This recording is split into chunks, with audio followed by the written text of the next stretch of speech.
In the canyon, that's where I long to be, with my three good companions, just my rifle, pony and me.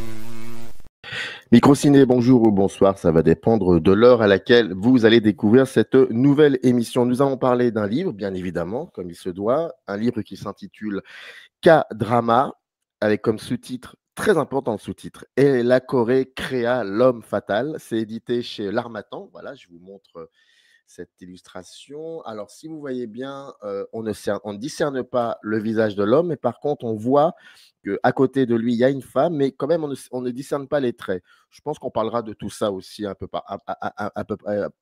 plus tard. En tout cas, l'autrice de ce livre, c'est Marie Jonquez. Est-ce que j'ai bien prononcé votre nom? Jonquet. Ah, Donc c'est Jonquez, super. Jonquet. Jonquez. D'habitude, hors caméra, je demande toujours à mes invités. Et là, je ne sais pas J'ai pourquoi j'ai oublié de vous le oublié. préciser. Et ben voilà, c'est honteux. Donc Marie Jonquet, autrice de K-drama, Et la Corée créa l'homme fatal. Je pense que n'importe qui, même qui n'a jamais vu un K-drama, c'est-à-dire moi par exemple, voilà, et ben connaissez le K-drama. Et je suis très content en tout cas que vous ayez accepté de venir pour en parler. Première question que je pose à tous mes invités d'abord, comment allez-vous? Très bien, je suis ravie de parler encore de drama, de cinéma, de fiction, de personnages.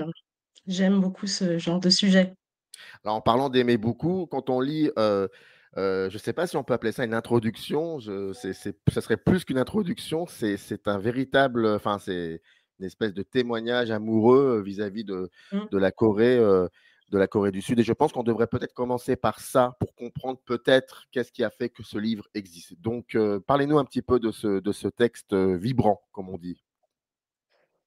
Alors, j'ai rencontré la Corée sans faire exprès, d'abord pour des raisons familiales, Mhm. puisque avec mon mari, nous avons adopté nos enfants. Alors, d'abord une fille en Chine, il y a une dizaine d'années, et puis donc je connaissais un petit peu la culture chinoise de loin.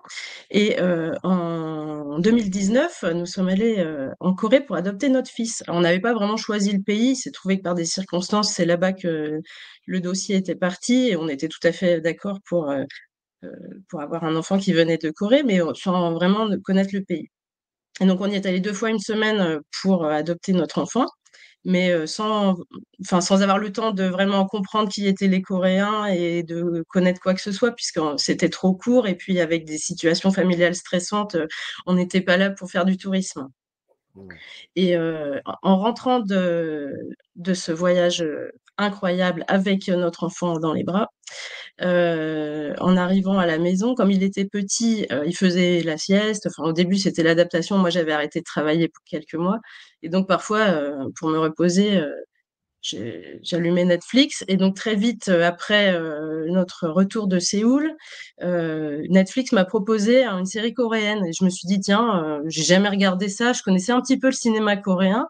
J'avais quand même déjà vu des films de Park Chan-wook, des films de Bong Joon-ho. J'aimais plutôt bien.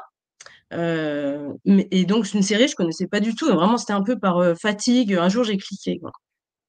Et alors là, un nouveau monde s'est ouvert à moi. Et ça a tellement touché quelque chose d'immédiat et de profond chez moi que je me suis dit que je pouvais pas rester comme ça.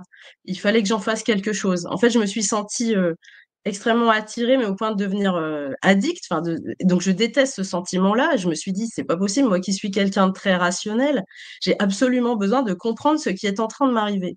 Donc déjà, au bout de 2 ou 3 semaines, j'avais dû en regarder un. J'ai prenais des notes. Donc très vite, je me suis dit, bon, là, il y a quelque chose de nouveau.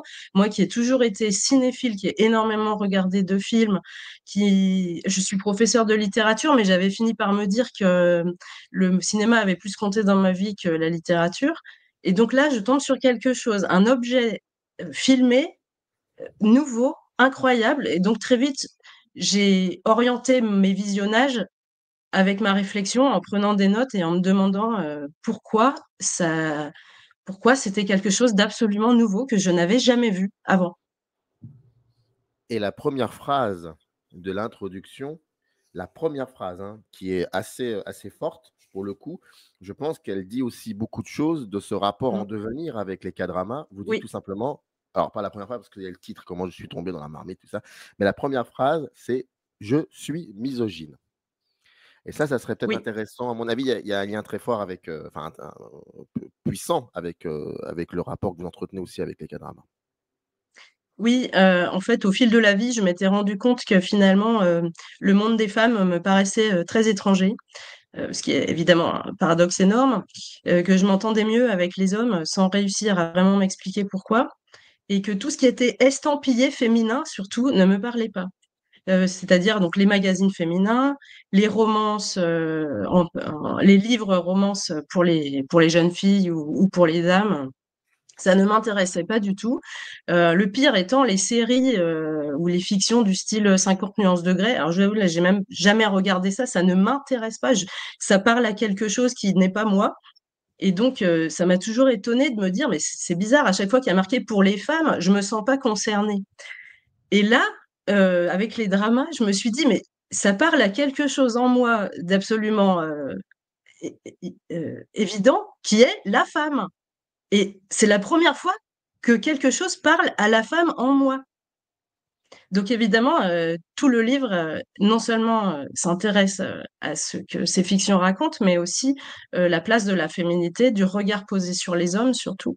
Et donc, je sais bien que toutes les femmes n'ont pas le même ressenti que moi, mais chez moi, c'est ça qui a résonné. Et j'ai eu pas mal de témoignages de lectrices quand même qui m'ont dit qu'elles avaient été touchées par ça parce qu'elles s'étaient reconnues aussi dans dans ce côté dialogue en fait avec la femme en soi. Voilà. Mais alors pourquoi vous décidez, et c'est le sous-titre, hein, qui le dit, hein, je n'invente rien et puis il y a aussi dans le livre, pourquoi vous Mm. décidez dès le début, pour le coup, d'axer, on va dire, le livre autour de ce personnage qui est l'homme fatal coréen? Est-ce qu'il aurait, et qu'est-ce qui le distinguerait, cet homme fatal coréen avec, je reprends les mots que vous utilisez, hein, avec, Mm. les bad boys, occidentaux. Voilà, surtout, voilà, le rapport à l'Occident toujours, il est très important dans le livre, Mm. le rapport à Oui. l'Occident. Mais donc pourquoi donc, axer autour de ça, pardon, de ce type de personnage et puis surtout faire une digression sur l'Occident?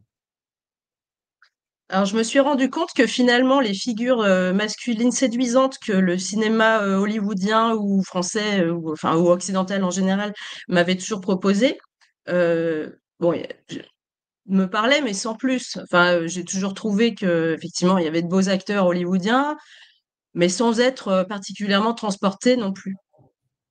Alors que là, avec le coréen, c'est irrésistible. On se retrouve une midinette, alors on se sent un peu bête hein, d'être comme ça là devant en se disant mais c'est pas possible, je suis amoureuse à chaque fois, quel que soit l'acteur. Donc j'ai fini par me dire, en fait, ce n'est pas l'acteur, évidemment, ce n'est pas le fait qu'il soit coréen, c'est la façon dont il est filmé qui fait que pour une femme, c'est absolument irrésistible. Et c'est ce que les gens racontent sur les réseaux. Puisqu'en fait, très vite, donc en 2019, j'ai commencé à m'inscrire sur des groupes Facebook qui parlaient de drama. Il y a certains groupes avec des dizaines de milliers de personnes, dont 80-90% sont des femmes, et qui racontent très souvent ce sentiment d'addiction immédiat et de ne pas comprendre pourquoi on est attrapé comme ça. Mais c'est parce qu'en fait, ils ont su. Je suis désolée, il y a du bruit dehors, ça devrait passer assez vite. Il y a un Non, camion j'entends qui rien. passe. Non, non, non, c'est bon, il y a Vous pas de entendez souci. rien? Bon, C'est tant le mieux. réel, j'aime bien ça, donc il y a pas de problème. Donc, en fait, le titre de mon livre, je l'ai trouvé après l'avoir écrit. Au départ, mon titre de travail, c'était Le drama coréen libère la femme, un autre regard sur les hommes. Je l'avais titré comme ça pour moi.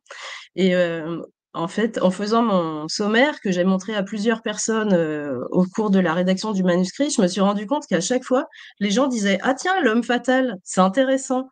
Et finalement, je me suis dit c'est la figure centrale de ma réflexion. Enfin, c'est le pivot de ma réflexion, c'est cette question de regard inversé.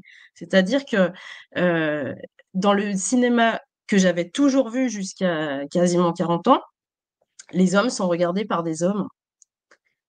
Les femmes sont regardées par des hommes aussi. Mmh. Et donc, la figure hollywoodienne par excellence, c'est la femme fatale. C'est évidemment Marilyn Monroe, toutes ces grandes actrices extraordinaires. Euh, mais je me suis rendu compte que l'homme regardé par la femme, je ne l'avais jamais vu. Jamais. Donc, c'est ça qu'on voit dans les dramas, c'est que les hommes sont regardés tels qu'une femme rêve la virilité. Alors vous parlez de façon de filmer, ce serait quoi cette façon, d'un point de vue, technique, voire même au niveau de la mise en scène? Alors justement, c'est ça qui m'a beaucoup étonnée aussi, c'est que finalement, la mise en scène est souvent pas très intéressante. Alors ça commence à changer, depuis les années 2020 parce qu'il y a beaucoup plus de budget, ça se voit.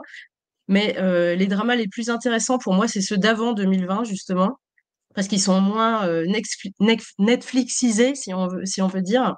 Mmh. Mais justement dans ces dramas-là, souvent la mise en scène n'est pas n'est pas très intéressante, elle est même assez, ordinaire.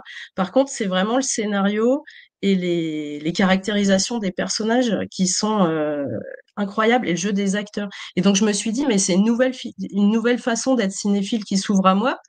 C'est finalement de moins être attentif à la forme, enfin en tout cas à la mise en scène. Donc tout ce qui est cadrage et tout, souvent c'est pas très intéressant, enfin on l'oublie en fait. Et Mmh. par contre, au niveau du scénario et de la finesse psychologique, enfin c'est incroyable, j'avais jamais vu ça, vraiment. Donc il y a une façon en fait de, présenter la masculinité comme uniquement bénéfique.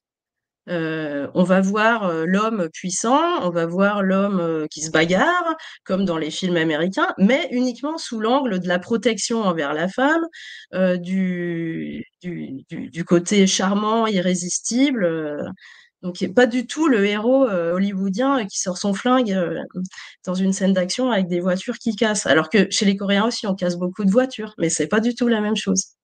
Mais dans le cinéma hollywoodien, bon nombre de personnages masculins sont aussi dans une forme de protection de la femme, ce qui peut être discutable d'ailleurs aussi, cette idée de que la femme a toujours besoin à un moment de l'homme pour le protéger et on pourrait discuter, cette configuration narrative, ça serait peut-être intéressant. Mais donc jusque là où je veux en venir, c'est qu'on trouve aussi ça dans le cinéma hollywoodien et voire même un peu partout, cette Mais idée-là. en fait, en apparence, oui, mais c'est vraiment une question de regard, puisque non, en fait, je vais vous dire, moi, je m'étais jamais dit que les hommes protégeaient les femmes. Je m'en étais jamais rendu compte avant de D'accord. regarder des dramas.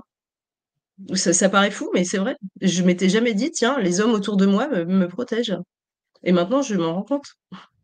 D'accord. Non, mais pour être bien précis, enfin, pour être clair, c'est que je conteste cette idée-là vieille, désuète, qu'à un moment ou à un autre, Oui. la femme demande à l'homme: «Qu'est-ce qu'on fait?» C'est quelque chose qui me voilà, mais qui a été montré énormément, dans l'archétype masculin, de ce du cinéma Mais hollywoodien. Je vous en prie. Dans dans les dramas, en fait, c'est montré de façon pas du tout condescendante. Justement, on voit des femmes, intelligentes qui sont parfaitement, enfin, qui décident de ce qu'elles font, qui sont indépendantes et tout ça. Mais parfois, il y a certaines situations où on a besoin de la complémentarité homme-femme pour se sortir d'une situation et c'est toujours très bien montré, qu'effectivement, il y a jamais de condescendance masculine, envers le personnage féminin, mais au contraire, une espèce d'entraide mutuelle qui permet à tout le monde d'aller vers le mieux pour les 2. C'est quoi un K-drama? Si on devait le définir, ce serait quoi? Alors c'est formellement très, cadré. Au début, je pensais beaucoup à la forme du sonnet en poésie puisque en poésie, c'est extrêmement, heu, réglé. Enfin, il y a énormément de règles pour un poème de 14 vers et c'est ce genre-là qui a donné, les choses les plus libres et je me disais le drama, c'est un peu pareil. Alors le K-drama donc, coréen, en général, il fait 16 épisodes. Alors, il y a 10 ans, c'était plutôt 45 minutes, 1 heure. Aujourd'hui, ils ont tendance à tirer des épisodes de quasiment 1 heure et demie. Bon, c'est pas forcément, un bien pour le spectateur. Mais, donc c'est 16 épisodes et à l'intérieur même des épisodes, il y a un déroulement, des péripéties qui est très, similaire d'un drama à l'autre. Alors ça commence un peu à changer avec les dernières années, les grosses plateformes qui se sont mises à investir massivement là-dedans. Mais globalement, il y avait 2 épisodes de mise en place de l'action. Alors souvent, c'est un peu long, mais avec souvent déjà pas mal de rigolades, parce qu'ils adorent rire, les Coréens. Il y a un humour, que j'avais jamais rencontré non plus avant. Donc dans les épisodes 3 à 8, on a une montée, érotique incroyable entre les 2, dont on sait dès le début qu'ils vont finir ensemble et souvent il y a un troisième personnage, donc il y a un triangle amoureux assez fréquemment, il y a toujours 2 hommes amoureux de la femme. Encore que ça aussi, ils jouent avec parce que parfois c'est une autre configuration. Au 8e épisode, on a le baiser qui est toujours le premier, maladroit, inattendu, qui veut rien dire, ouais, qui surprend tout le monde. Après, il y a quelques épisodes où on arrête de rire et puis on se met plus à larmoyer. Alors moi, ça me touche moins les scènes de larmes. Bon, j'ai tendance à regarder ça de loin, mais parfois on se fait surprendre par l'émotion quand même. Et puis en général, vers l'épisode 12, là, le couple est franchement ensemble, ouvertement. Et puis dans les épisodes 13, 14, 15, il y a la résolution de l'histoire. Et en général, on se dit, mais qu'est-ce qu'ils vont mettre dans l'épisode 16? Parce que là, l'histoire est finie.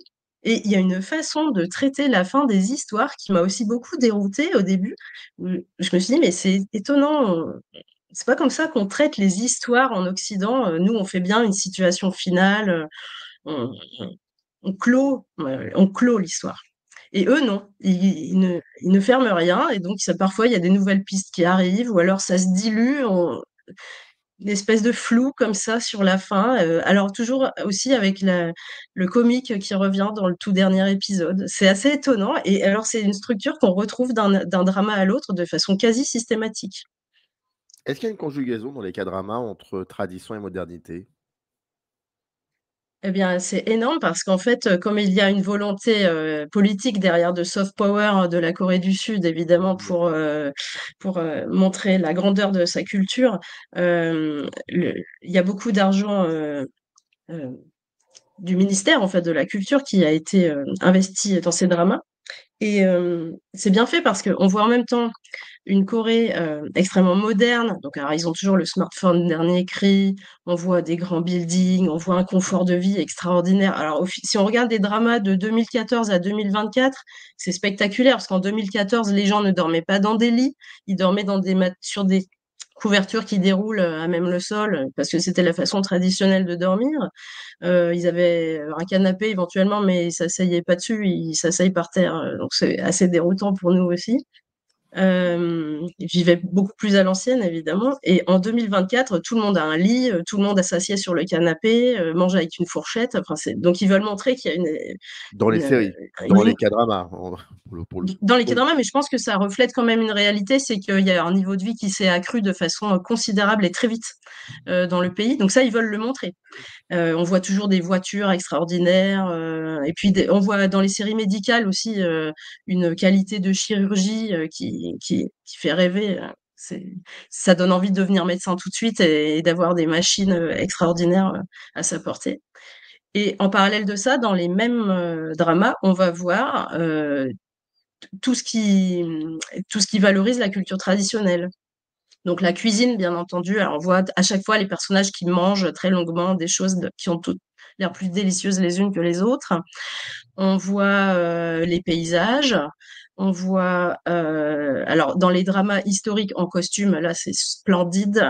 Ils sortent tout l'arsenal des soirées les plus merveilleuses, des coiffures les plus incroyables, des palais, donc tout cela est extrêmement bien montré.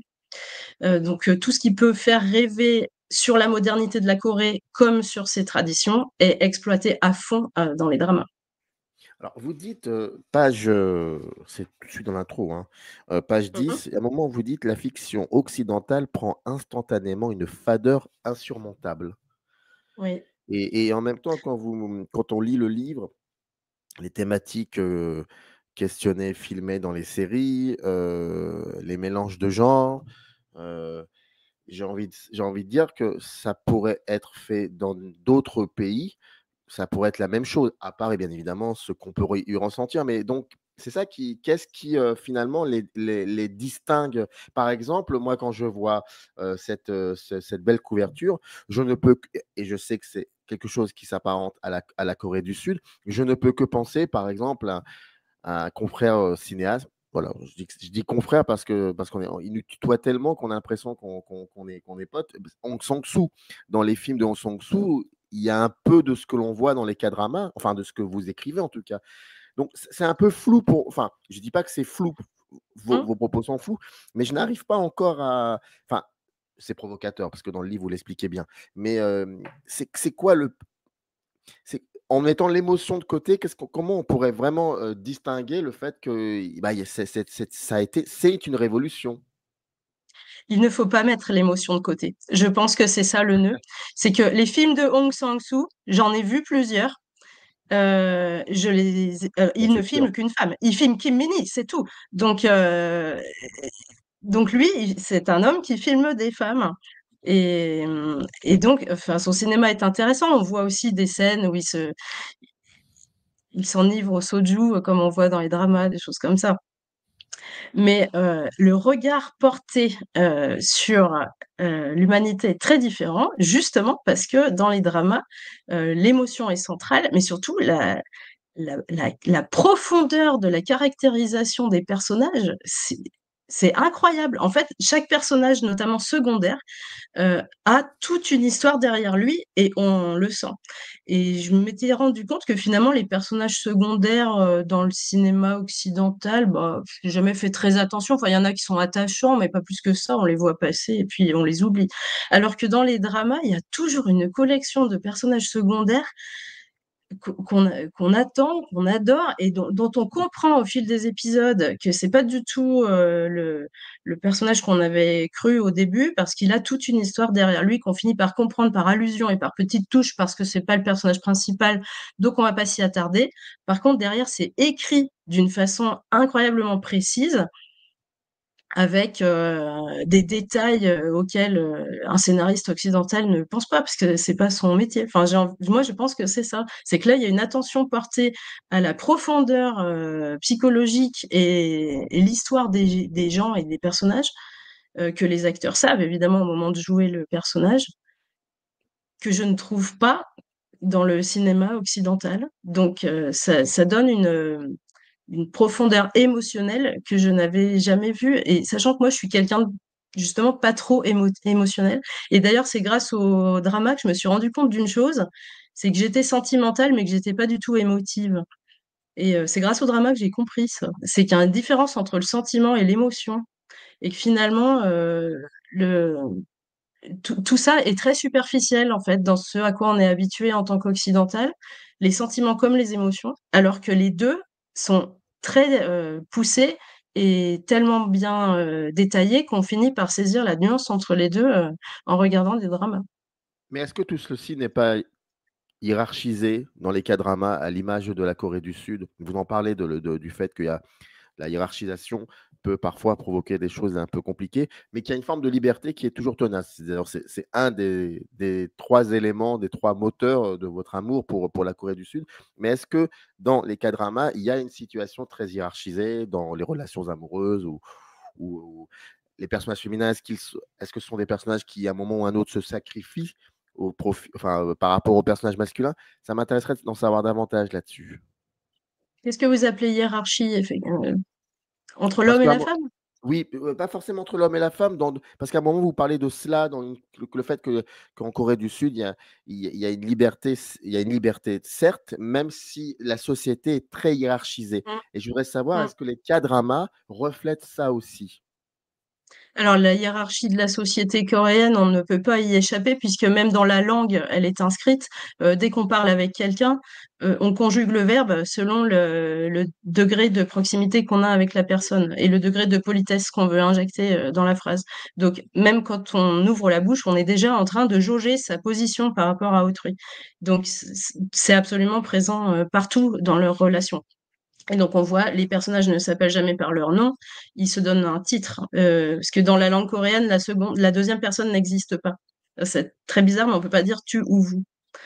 Donc on appelle les gens par leur titre. On dit, euh, là je vous appellerai journaliste par exemple. Je dirais pas D'accord. monsieur. Non. Et donc forcément, toujours on positionne les gens tout le temps, y compris dans la façon de les appeler. Donc ça, c'est très visible, effectivement. Alors, moi, j'ai toujours été très sensible en français au jeu que permet le tutoiement et le vouvoiement quand on passe de l'un à l'autre. J'ai toujours trouvé ça délicieux. Mais alors, en coréen, c'est multiplié par 10 avec cette histoire niveau de, de niveau de langage et de façon d'appeler les gens. Comment vous pouvez expliquer, hem,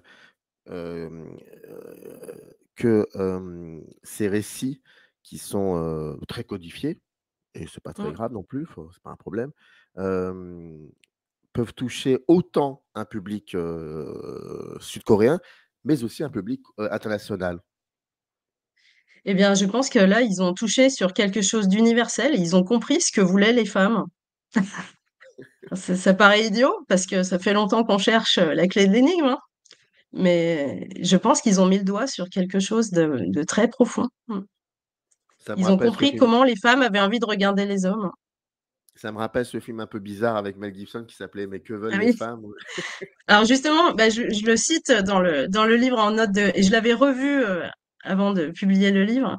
Et je me suis dit, mais c'est incroyable ce film qui est pourtant réalisé par une femme. Donc, Ce que veulent les femmes, ça s'appelle, de «Que Nancy veulent Meyer, les je femmes?» crois. Oui, c'est vrai que le «Mais que veulent les Euh, femmes», ça donne un autre sens et j'en suis désolé. Donc «Ce mais en que veulent fait, les on ne femmes». voit rien de ce que veulent les femmes dans ce film. On voit Ah Mel non? Gibson, c'est tout. Oui, Ça n'a bah aucun intérêt.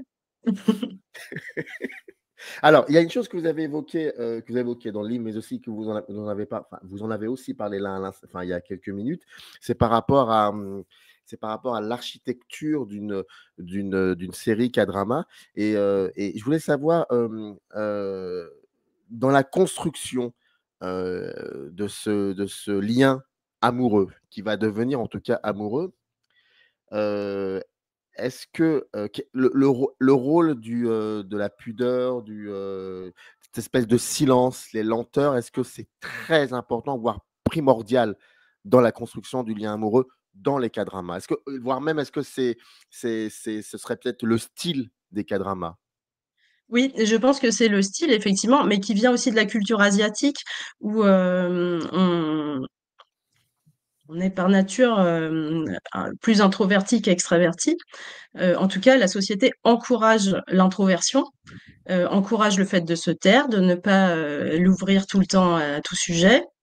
Alors que je me suis rendu compte en comparant finalement avec les personnages auxquels on est habitué que dans le cinéma américain, par exemple, la figure du rebelle est toujours valorisée. Donc c'est quelqu'un qui vient dans un système corrompu mettre au jour les malversations et dire que, enfin, montrer que tout le monde est pourri, finit toujours par avoir raison dans un film américain.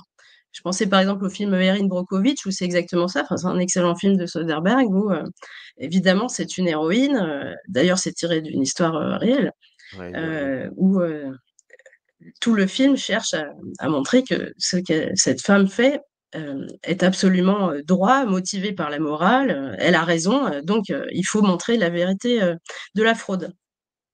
Mais en fait, chez les Coréens, c'est le contraire. Donc comme c'est très mal vu de venir questionner un système qui est rigide, hiérarchisé et très codifié, il y a des personnages de rebelles mais ils sont beaucoup plus tempérés par le scénario et par donc les personnages qui sont autour et qui leur font comprendre, et nous aussi finalement en tant que spectateurs, que c'est très bien de mettre au jour la fraude ou des choses illégales, mais en même temps, il faut quand même être un peu raisonnable parce que on ne peut pas être un chien dans un jeu de quilles. Il y a quand même des hiérarchies à respecter. On ne peut pas balancer ses chefs sans avoir des conséquences derrière. Ça peut donner une mauvaise image de sa propre entreprise que de montrer qu'elle est corrompue.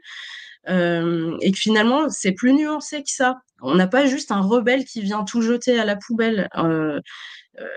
On peut aussi être un rebelle raisonnable qui vient montrer qu'il y a des choses anormales, mais tout en ayant beaucoup de tact envers tout le système et tous les gens, avec les titres des uns et des autres, qu'il ne faut pas froisser, parce que hiérarchiquement, ils sont au-dessus dans la société. Bon. Et donc, vous voyez, c'est plus nuancé.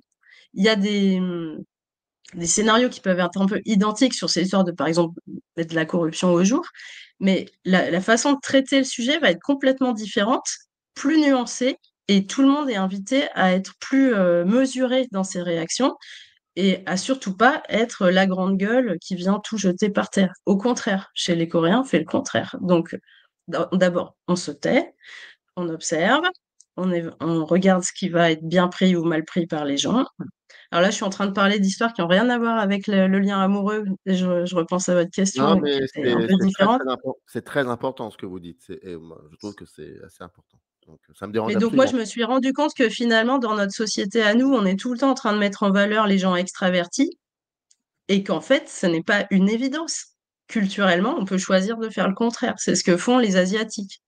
Et donc, par rapport au lien amoureux, pour revenir à ça, c'est ce qui se passe. Donc, ils montrent des personnages qui se retiennent, qui ne se déclarent pas tout de suite, qui attendent de ne plus en pouvoir pour s'exprimer, qui font des choses dans l'ombre pour l'autre sans lui dire que ça vient d'eux, donc être bienfaiteur secret d'une certaine façon.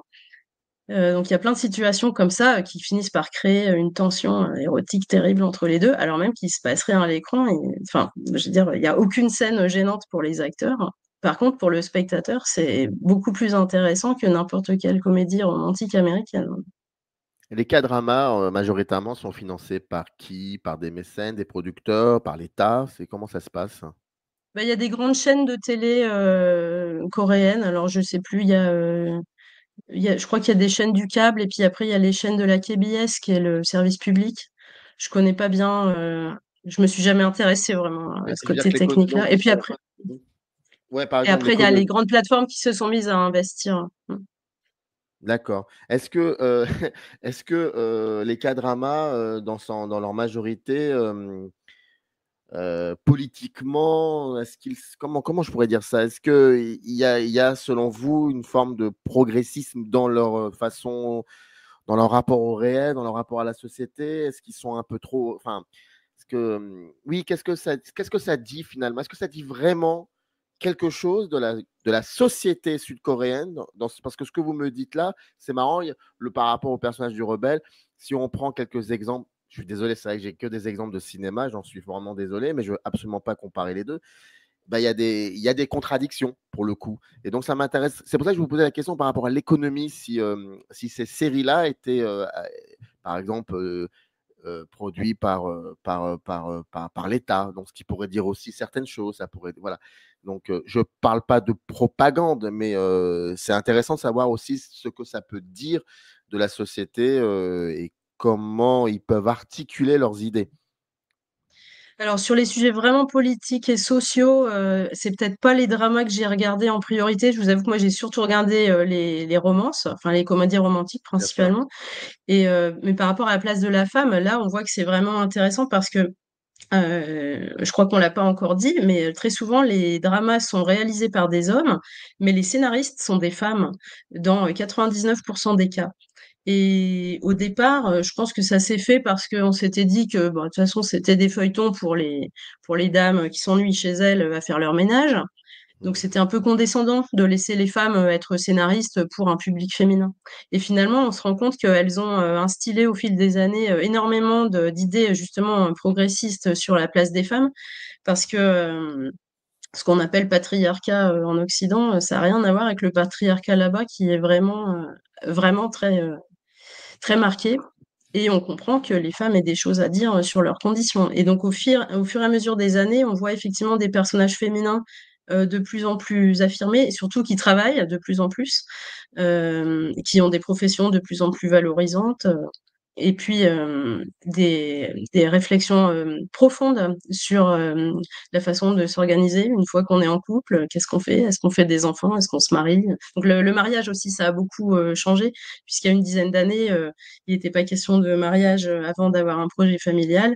Et aujourd'hui, on voit des dramas où alors soit c'est la femme qui propose à l'homme de l'épouser, euh, donc elle prend les devants, soit c'est on voit parfois des personnages masculins qui disent bah moi je voudrais me marier et la femme qui dit non, j'ai pas envie. Donc ça, je pense que ça fait partie des choses qui sont volontaires de la part des scénaristes. Alors, page 135 de votre livre, il y a un moment, alors ça s'appelle l'homosexualité comme impensée collective, et vous ouvrez c'est pas un chapitre, mais en tout cas cette partie-là, en écrivant: les Occidentaux se plaisent à critiquer les Coréens pour leur, ouvrez les guillemets, manque d'ouverture d'esprit et leur intolérance envers l'homosexualité. Pourtant, force est de constater que l'interdiction de penser l'homosexualité comme possible est incroyablement libératrice pour tout le monde. Effectivement, dans l'imaginaire collectif coréen, en tout cas jusqu'à récemment, l'homosexualité n'existe pas. Et ensuite, vous mettez en italique, mais cela étant le domaine de la virilité et de la féminité. ça voudrait dire quoi par rapport à, toujours par rapport aux séries, hein, par rapport au K-drama? Mmh.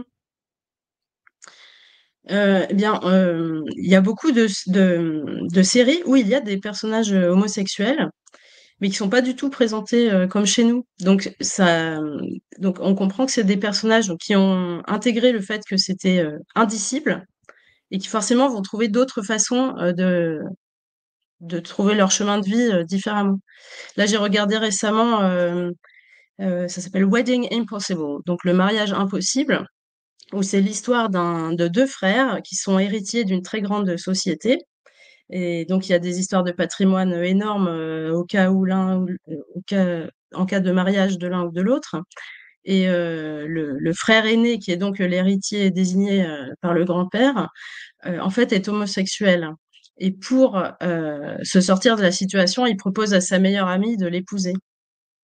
Et finalement, donc la fille accepte, parce qu'elle a pas grand-chose à faire dans la vie. Elle se dit: «Bah, finalement, je vais aider un ami», donc le mariage est prévu. Alors que c'est très important puisque là, il y a un patrimoine énorme, une entreprise considérable derrière, qui sont engagés dans l'affaire. Donc c'est évidemment une affaire publique. Là, le mariage est vraiment une affaire très publique qui concerne énormément de monde autour des 2 mariés. Le petit frère ignore que son frère aîné est homosexuel et pense que c'est un mariage, d'amour et donc le problème, c'est que c'est le petit frère qui va tomber amoureux de la fille Mmh. aussi et donc à la fin, c'est le petit frère qui finit par être, en couple avec la fille. Et alors ce qui est intéressant, c'est que le personnage homosexuel, donc qui se mariait au départ avec cette femme, on peut se dire, il cache sa nature, il cherche à être quelqu'un d'autre, il veut absolument pas qu'on sache son secret qui est considéré comme une honte absolue. C'est un drama de 2024, hein, donc encore aujourd'hui, les gens qui disent: «Les mentalités changent», ben, pas tant que ça, hein, parce que vraiment on voit la souffrance du personnage qui est très bien montrée, le tiraillement, il veut pas décevoir sa famille, il veut vraiment hériter de son entreprise. Enfin, en tout cas, il ne veut pas faire couler les affaires de son grand-père juste parce qu'il serait homosexuel. Et donc, ce personnage est très touchant. Et à un moment, il dit à sa fiancée, donc, que grâce à elle, depuis qu'elle a accepté ce mariage, il se sent absolument libre parce que il a plus besoin de trouver des excuses, il a plus besoin de justifier quoi que ce soit. Et il la remercie du fond du cœur d'avoir accepté de l'épouser. Mais je me suis dit, ce genre de scénario, on le voit jamais chez nous, parce que chez nous, il y a pas la honte, collective, associée à ça, donc forcément, ça donne des histoires différentes. Il y a toujours, oui, enfin, oui, peut-être, je sais pas, mais il y a toujours, dans le livre, heu, absolument pas un reproche, hein, bien évidemment, c'est un constat. Il Mmh. y a toujours, aussi, comme base, la comparaison avec l'Occident et comme si c'était le moteur du livre. Oui, un peu. Ben, en fait, moi, j'ai été très cinéphile longtemps et là, je me suis dit: «Mais c'est tellement étrange de tomber sur quelque chose qui me paraît entièrement nouveau, que je ne peux pas m'empêcher de réfléchir à la raison pour laquelle c'est aussi nouveau», donc en comparant avec ce que je connaissais déjà. Mmh. Et en fait, ça a déplacé mon regard et ma façon de réfléchir en essayant de voir comment on peut réfléchir quand on est complètement différent de moi, c'est-à-dire coréen. Alors dans le livre, comme je dis, on n'aura pas, enfin on a parlé de 0,001, c'est ce que je dis souvent, dans du livre et donc il va falloir être curieux. Le premier chapitre s'intitule «Le K-drama, un monde à part entière». Dans le second, c'est l'inversion du regard et la figure de l'homme fatal et le troisième chapitre, un langage de vérité réconciliateur, la raison du succès. Et là, pour le coup, vous prenez, des exemples qui sont, enfin, qui proviennent de séries, d'exemples, assez importants et et pour terminer cet entretien, je voudrais c'est une question vraiment pour le coup extrêmement bateau, mais si on devait, commencer à regarder, les K-dramas, quelle série vous conseillerez? Quelle serait la série que Alors parce que vous parlez vous d'un n'êtes pas âge le premier d'or. à me poser la question. Comment? Vous n'êtes pas le premier à me poser cette question. Ah bah oui, je suis persuadé on vous l'a posé ple mais comme vous avez parlé d'un certain, âge d'or et que les choses ont Mmh. peut-être sont différentes aujourd'hui, je me permets donc cette petite question-là. Alors ça dépend de ce qu'on aime évidemment, après il y a quand même des chefs-d'œuvre incontournables. Moi j'adore le style qu'on appelle tranche de vie. où il n'y a pas vraiment d'histoire, mais où c'est une observation des détails de caractère des personnages, des relations. Ça, j'adore ce genre parce qu'ils excellent là-dedans. Donc là, je conseillerais Missing, alors pour le coup, il n'y a aucune romance là-dedans. C'est le monde du travail en entreprise et comment ça se passe dans un open space quand on fait du commerce international. Donc ça paraît tout à fait ennuyeux dit comme ça, mais c'est d'une finesse, d'une précision, c'est réjouissant. On ne s'ennuie absolument jamais, alors qu'il se passe effectivement pas grand-chose. Donc Missing, qui s'appelle aussi Incomplete Life, parce qu'en fait, ça fait référence à un terme du jeu de Go, et en fait, tout le scénario est basé sur le jeu de Go. Alors moi, j'y connais rien, mais apparemment, les stratégies opérées par les personnages, en fait, pourraient ressembler à des stratégies de jeu de Go. Du jeu de Go. Sinon, dans le même genre des tranches de vie, il y a le chef-d'œuvre, c'est Reply 1988, qui est il y a eu 3 séries de dramas nostalgiques, en fait, comme ça, qui recréent une année particulière dans la vie de la Corée. Donc, celui sur 1988, il est très bien parce que ça se passe au moment des JO de Séoul, un moment où la Corée a vraiment décollé économiquement. Donc, on suit des familles de plusieurs, dans la même rue, où ils ont chacun des adolescents à la maison. Donc, on suit la bande d'ados. Il y a une fille et 4 gars. Et c'est absolument charmant. Et je me suis dit, mais comment on peut avoir saisi aussi finement ce que c'est qu'être une jeune fille et un jeune homme accessoirement, mais c'est vraiment incroyable. Et puis les parents sont très bien aussi. Les décors sont recréés avec Oui, beaucoup on de aurait pu parler de nostalgie. ça aussi, des décors, les couleurs Ouais. qui sont Mm. utilisées. Ça, vous en parlez beaucoup Ouais, dans ouais. le. Mm. Et alors sinon, il y a des dramas de thriller plutôt. Donc moi, j'aime beaucoup Flower of Evil, donc La fleur du mal, où c'est un thriller, mais en même temps conjugal. C'est-à-dire que la femme est policière, l'homme est artisan, et elle fait un jour une enquête sur un meurtrier, puis elle finit par se demander si... Ça fait 15 ans qu'ils sont mariés, hein. Et elle finit par se rendre compte que son mari a des liens dans son histoire d'enquête, alors qu'a priori, il n'avait rien à voir avec l'histoire. Et donc finalement, après, toute l'enquête policière est mêlée à l'enquête, à l'évolution du couple. C'est incroyable à voir. C'est un thriller conjugal. J'avais jamais vu ça. Bon, en Donc tout cas, voilà, sinon, il y en a plein, il y en a plein. et il y a une liste dans le bouquin K-drama et La Corée créa l'homme fatal. C'est édité chez l'Harmattan et écrit par Marie Jonquet. Elle était là pour nous en parler. En tout cas, merci beaucoup. Merci. C'était un plaisir. Et puis, je répète, hein, dans le descriptif de cette vidéo, vous avez un lien, vous cliquez dessus et vous tombez sur la page dédiée du livre sur le site l'Harmattan. Merci à vous. Merci beaucoup. Générique. Up arrive in the canyon, that's where I long to be, with my 3 good companions,